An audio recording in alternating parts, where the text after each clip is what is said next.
yan at uminom ng aking dugo ay may buhay na walang hanggan. Hindi bang sabihin ito sa gospel? Literal ba ito?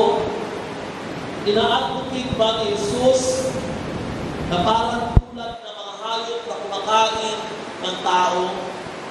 Hindi. Kundi ang sinasabi sa ating mga kapatid, paniwalaan natin ang kanyang salita na siya ang pagkain gumawa mula sa langit. Ibig sabihin ito ng paniniwala ay we must be united with Jesus.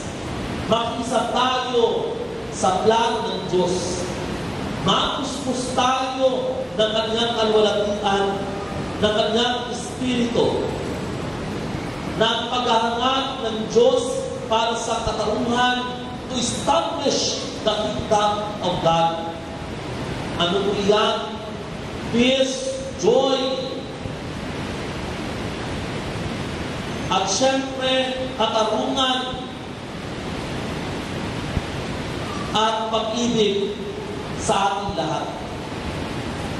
So, kinakailangan i-open ang puso ng bawat isa, lalong-lalo na sa kanilang salita.